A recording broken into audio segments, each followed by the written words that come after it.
में कहें तो रामपुर से खासदार जनाब मोहिबुल्लाह नदवी साहब मौजूद हैं। मैं उनकी शान में एक शेर कह करके अपनी बात शुरू करूंगी कि ये अलग बात के खामोश खड़े रहते हैं, ये अलग बात के खामोश खड़े रहते हैं, फिर भी जो लोग बड़े हैं वो बड़े रहते हैं। कल भी मैं दुनिया में थी, वहां पर भी लोग थे और उनके सामने मैंने कुछ बातें रखी, लेकिन मैं आज जहां से शुरू करूंगी उसके लिए आपको थोड़ा सा पीछे ले जाऊंगी, क्योंकि वो बात सीधे सीधे समाजवादी पार्टी के राष्ट्रीय अध्यक्ष अखिलेश यादव जी के साथ मंसूब है। जिस वक्त 2020 में CNRC का प्रोटेस्ट हो रहा था लखनऊ घंटा घर में, जहां जिस सूबे के मुख्यमंत्री बाबा हो, आप समझ सकते हैं कि वहां के हालात और नजारे क्या रहे होंगे। उस वक्त में अगर किसी एक शख्स ने आकर के, जबकि मैं उस वक्त उस पार्टी का हिस्सा नहीं थी, लेकिन स्पेशली कुछ लोगों को बुला के ये कहा था कि आपके इस हक की लड़ाई में मैं आपके साथ हूँ, समाजवादी पार्टी और अखिलेश यादव की जहां जरूरत पड़ेगी मैं आपके साथ खड़ा हूँ, और सरकार आने पर जब सरकार आएगी और जितनों पर भी फर्जी मुकदमे हुए हैं उन मुकदमों को हटाने का काम समाजवादी पार्टी की सरकार करेगी।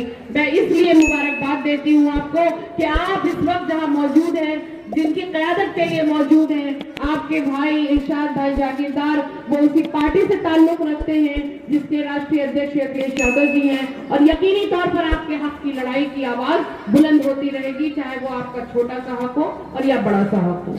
अब मैं बात करूंगी यहाँ पर जो आज के हालात हैं, जिस तरीके से कुछ दिनों पहले बाबा के आने के बाद यहाँ पर बटोगे कटोगे वगैरह वगैरह के नारे लगे। मैं जिस खानदान से ताल्लुक रखती हूँ, मेरे वालिद मोहतरम ने हमेशा हुकूमत की आंख में आंख डालकर बात करने की बात की, किसी से नहीं डरे। उनका एक अपना शेर है कि अगर आदाब कर लेते तो मसनद मिल गई होती, अगर लहजा बदल लेते गवर्नर हो गए होते।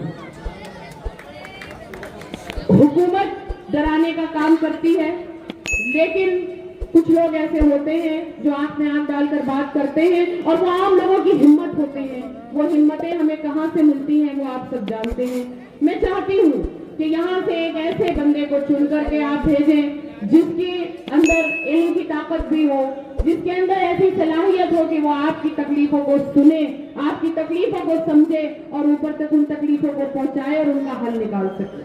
मैं लखनऊ से चलकर राष्ट्रीय अध्यक्ष अखिलेश यादव जी के आह्वान पर मैं आप लोगों के बीच आई हूँ। आप लोगों से इल्तिमास करने आई हूँ कि धर्म का छोला पहने हुए अगर एक तरफ वो लोग हैं तो दूसरी तरफ आपके लोग भी हैं जो बहुत पतंगबाजी में माहिर है। मैं चाहती हूँ कि उनकी पतंग कटे और यहाँ से बड़ा नाम निकल करके शायद जागीरदार का फिर से पहुंचे और राष्ट्रीय अध्यक्ष जी के हाथ मजबूत हो।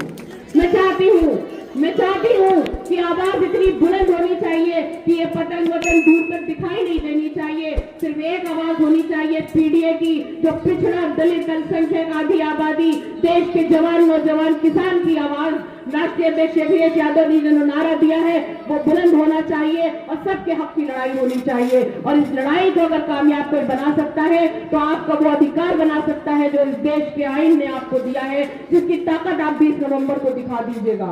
एक बड़ी मजबूती के साथ जीत करके आप पहुंचने चाहिए इरशाद भाई, और लोगों को ये लगना चाहिए कि ये एक वोट जिसको बहुत मामूली लोग समझते हैं, इस एक वोट की ताकत 20 नवंबर को दिखा देंगे आप सब लोग। मैं और ज्यादा वक्त नहीं लूंगी क्योंकि फहरिस्त लंबी है। मैं चाहती हूँ आज आप लोग इरशाद भाई को भी सुने, इज्जत मार जनाब मोहिबुल्लाह नदवी साहब को भी सुने, और उनका इजहार ख्याल यकीनी तौर पर आप लोगों को एक नया रूप देगा, एक नई ताकत देगा और आप लोगों को और ज्यादा हौसला होगा। इसलिए मैं अपनी बात को खत्म करती हूँ इस शेर के साथ। मेरे वालिद मोहतरम का शेर है कि लड़ना ही मुकद्दर है तो फिर लड़ के मरेंगे, लड़ना ही मुकद्दर है तो फिर लड़ के मरेंगे, खामोशी से मर जाना मुनासिब नहीं होगा। बहुत बहुत शुक्रिया।